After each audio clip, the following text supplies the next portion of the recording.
Hey, what's up, guys? I'm the Reason Enter. Today, I'm gonna talk about how to find the turning points in cubic or quadratic function.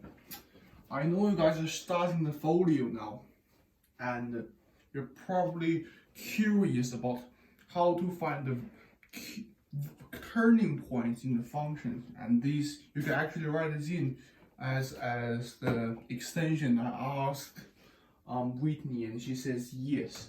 So be sneaky, guys. Gonna write it in.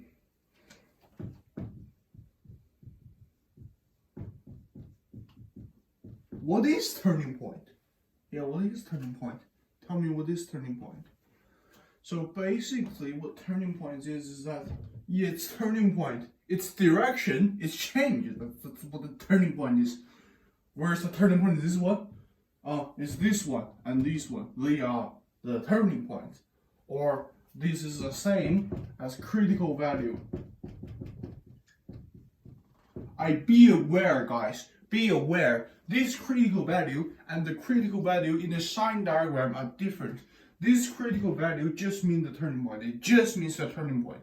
But in sign diagram, the critical value means the x-intercept and the asymptote. So remember this, guys. But to do this, we have to know a thing which is differentiation calculus. Yeah, differentiation calculus, not integral. Differentiation, different thing. Calculus is made up by differentiation and integral. Yeah, and calculus. So what is differentiation? Have you wondered about this question? And you have a quadratic.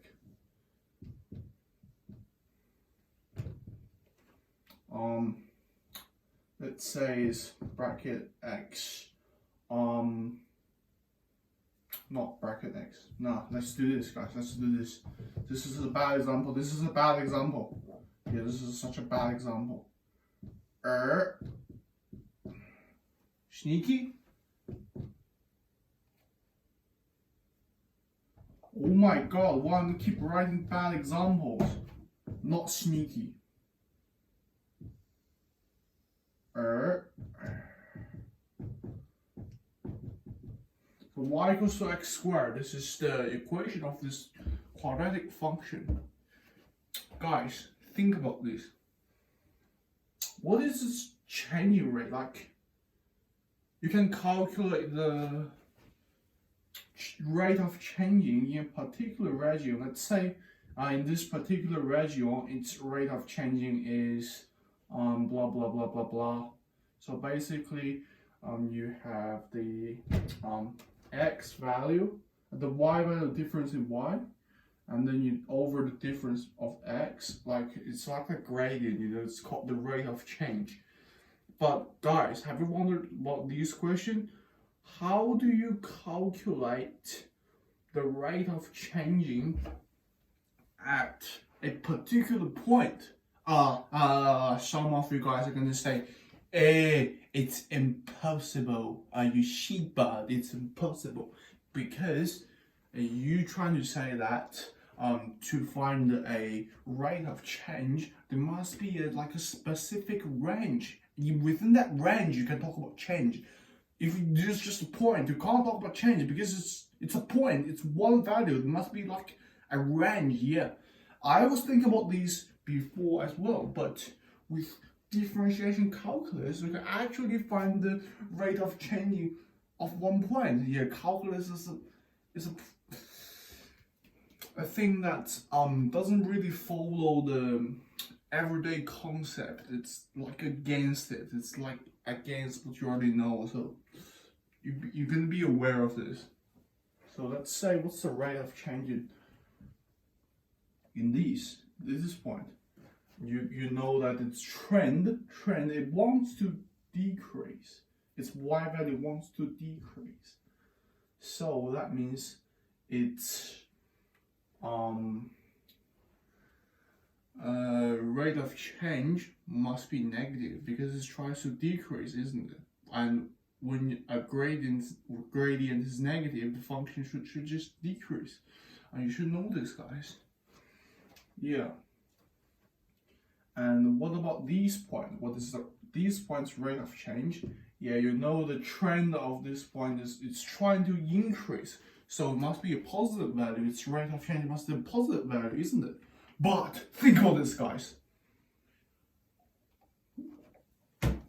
What about this point? What about this vertex? What about this sneaky vertex? It tries to decrease, then immediately it tries to increase. What is it? So basically, it's like you have a negative number and a positive number, and if their absolute values are the same, you add them up, you get 0. This is similar to this. Try to decrease, tries to increase. They neutralize each other, and then its rate of change is 0. It's 0, guys. So this point's rate of change is 0. Yeah. And have you wondered about this question? What if you draw the rate of change of each point? So let's say this is like something there, the rate of change is there, and the rate of change is there, and then the rate of change is there, and you're drawing up. And what is this, guys? You get a function, didn't you? You get a function of the rate of change. Yeah. And we don't call this function the rate of change function. This is quite a stinky name. It's not mathematical. We want mathematical, and we want it to be complex. So that's why we call the derivative, I reckon. That's a derivative. I don't think I said it correct, but it's derivative, guys. Derivative. Is that the correct word? I don't know. Something similar to this, okay? Something similar to this. Use your spelling check to check it. So, how do we find the derivative? We use differentiation calculus. So, if you're trying to differentiate these, what does it actually mean? It just means divide this into like infinitely amount of little rectangles, and then this gap is dx. Alright, dx coming up, guys. It's the sneaky dx. It's a number infinitely close to 0, but not quite. It's still a value. It's not 0, but nearly 0. You can consider it as 0. And you find the tangent between these 2 points. And you find the gradient of this point, and the gradient of this tangent, which is a linear function, so its tangent is just its gradient, because linear function y equals to mx plus c, and then m is the gradient, is the rate of change. It's a slope, so this is a slope, and you write it there, because it's decreasing. M must be a negative value, so it's a negative value. It corresponds. And how do we calculate it? How do we calculate the derivative function? What's its equation? So let's say it's x squared, and we have to use this formula, guys. So how do you write derivative? If you want to how do you write the derivative of the function after you differentiate it? So if you're trying to differentiate y, you write dy over dx equals 2. Or you can just write y and the little comma at the top. And that's how you write differentiate. So in this case, these things are the same, but I prefer this one because I love to make things complex. And so in this case, it just basically means you're differentiating y. So you're differentiating x squared. And you need to use this formula. So you use this one, bracket x to the power of mu. I mean, I think mu is a Greek letter if I'm not wrong. It's similar to u, but not really. This one's going over, but u doesn't. It's called mu, and then differentiate of x to the power of mu. equals to mu times x to the power of mu minus 1. This is very important, guys. So basically it means that if it's a polynomial function just means like it can be written in the form of ax to the power of blah blah blah blah blah blah blah blah blah blah. Yeah, it's like not index function. Index function are different. Yeah. Index function means like something to the power of x. That's index function. This is different. This is polynomial function. So for polynomial function and you differentiate it once, so its derivative, its degree, guys. Do you remember what degree is? If you don't, just go back to what you did on the last term and revise. Oh, stinky. Means its degree or its highest power must decrease 1 compared with the original function. So its derivative's degree is always 1 lower than the original function. This is quite sneaky, guys. This is a sneaky concept, okay? And that means what's dy over dx, and say y is this one. Now just say fx. Just say fx. So this becomes dfx. So because you're trying to differentiate fx. So it just means because mu equals to 2 in this case. So 2 times x to the power of 2 minus 1, which is just 1, so 2x. So its derivative, so fx derivative is y equals to 2x. And with these you can find the rate of change. And how do you find the turning point with this? You're gonna think smart, guys. Turning point's rate of change is 0. So the x-intercept, when y equals to 0, the root of the derivative is the original function's turning point. Yeah, guys. If you can't follow this logic, then shiba.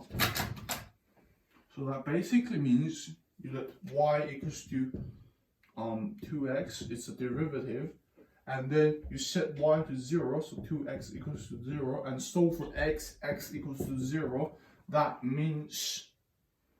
basically means when x equals to 0, it's a turning point, it's a critical value. Yeah.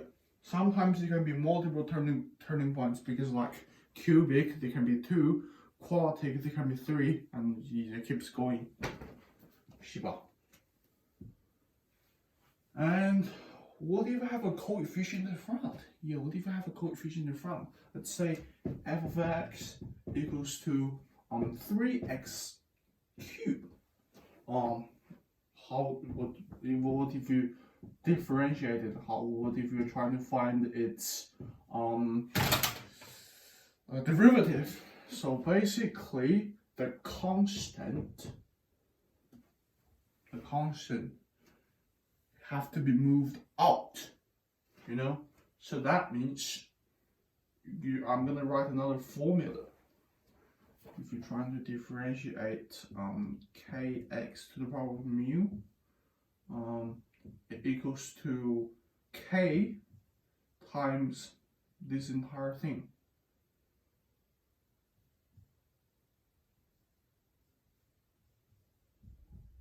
So k mu times x to the power of mu minus 1.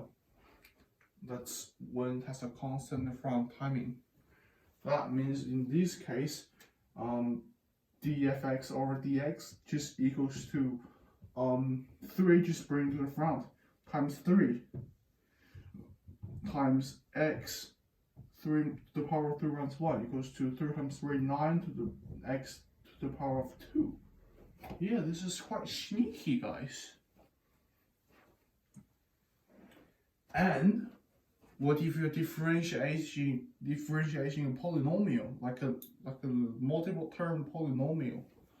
let's say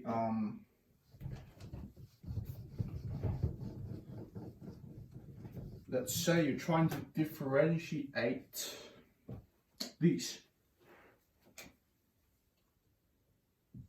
F of x equals to 2x cubed plus x squared plus 4x plus 5.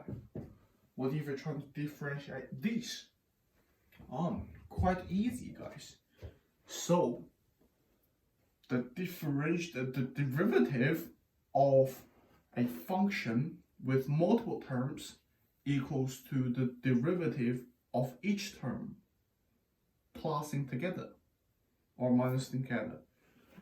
Because guys, basically, instead of doing these, you differentiate each term.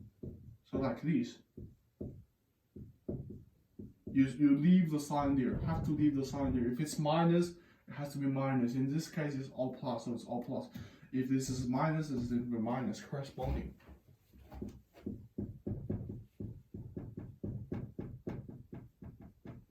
So the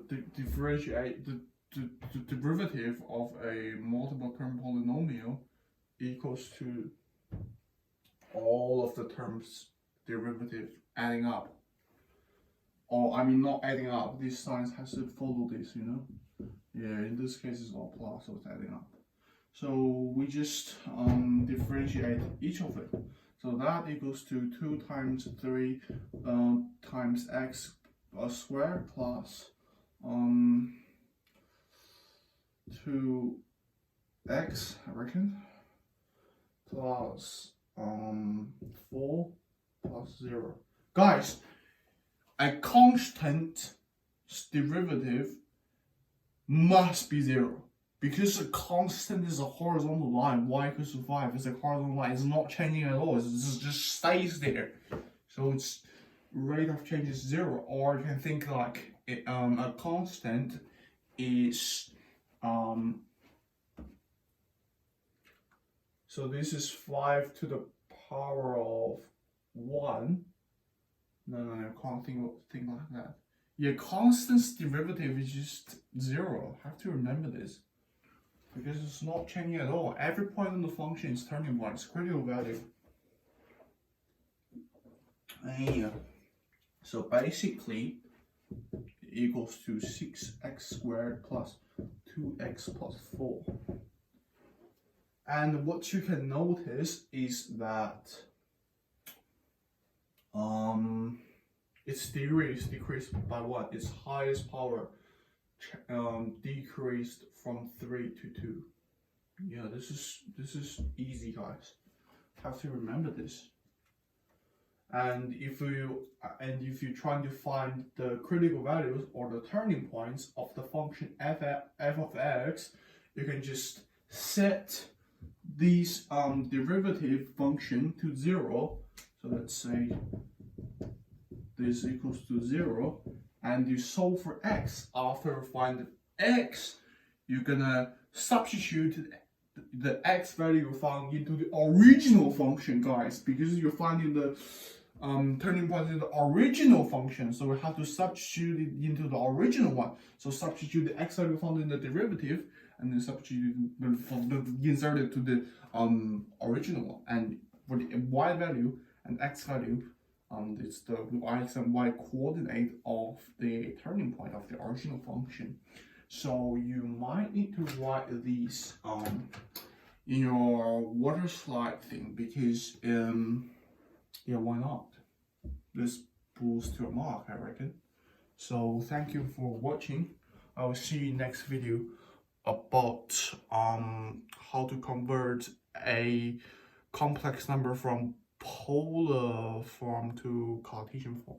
Thank you for listening. Make sure you're subscribed.